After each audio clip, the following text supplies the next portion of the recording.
நாங்கள் இப்பொழுது தமிழ்நாடு முழுவதும் போய் வந்து கொண்டிருக்கிறோம். எல்லா இடங்களிலும் மிகுந்த வரவேற்பு. எதனால் அந்த வரவேற்பு? இந்த ஆட்சியின் அலங்கோலம். அவர்கள் சொன்ன மாதிரி மதிப்புக்குரிய முத்துவேல், கருணாநிதி, ஸ்டாலின் என்று ஒன்று நான் அப்படி என்று பதவியேற்றுக் கொண்டு இன்றைக்கு எதையும் மக்களுக்கு செய்யாமல் நமது அண்ணன் இபிஎஸ் அவர்களுக்கு நல்ல பெயர்களை வாங்கி கொடுத்து கொண்டே இருக்கிறார் அண்ணன் ஸ்டாலின் அவர்கள். அத்துணை அளவுக்கு சிறப்பான முறையில் ஆட்சி செய்தவர் அண்ணன் இபிஎஸ் அவர்கள்.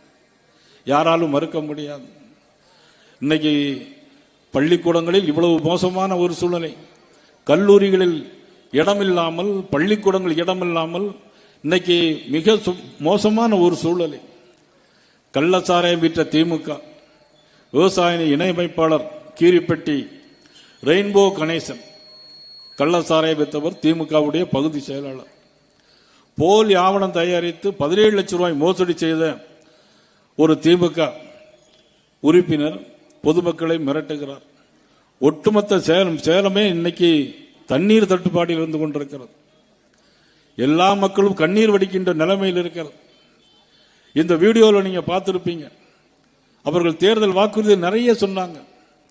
மேச்சேரி நீர்ப்பாசன திட்டம் கொண்டு வருவோம் என்று சொன்னார்கள். கொண்டு வந்தார்களா? இல்லை. தோணிமடுவு திட்டம், நீர்ப்பாசன திட்டம் கொண்டு வருவோம் என்று சொன்னார்கள். இதுவரையிலும் செய்திருக்கிறார்களா என்று சொன்னால் இல்லை. சாணார்பட்டி நீர்ப்பாசன திட்டம் கொண்டு வருவோம் என்று சொன்னார்கள். அதிலும் இதுவரையிலும் கொண்டு வரவில்லை. மூலக்காடு சாம்பல் நீர்ப்பாசன திட்டம் கொண்டு வருவோம் என்று சொன்னார்கள். இதுவரையிலும் கொண்டு வரவில்லை. சரபங்கா வடிநிலை ஏரிகளில் நீர் நிரப்பும் திட்டம் கொண்டு வருவோம் என்று சொன்னார்கள்.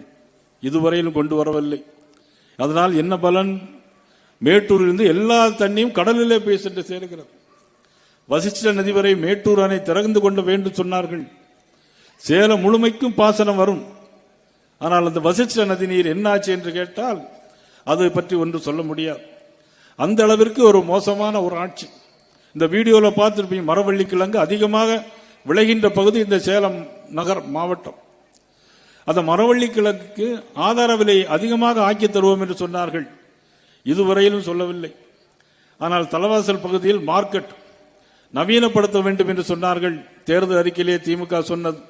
இதுவரையில் அவர்கள் செய்யவில்லை. ஒன்றியந்தோறும் தானிய கிடங்கு அமைப்போம் என்று சொன்னார்கள். இந்த மாவட்டத்தில் விவசாயிகள் அதிகமாக இருக்கிறார்கள்.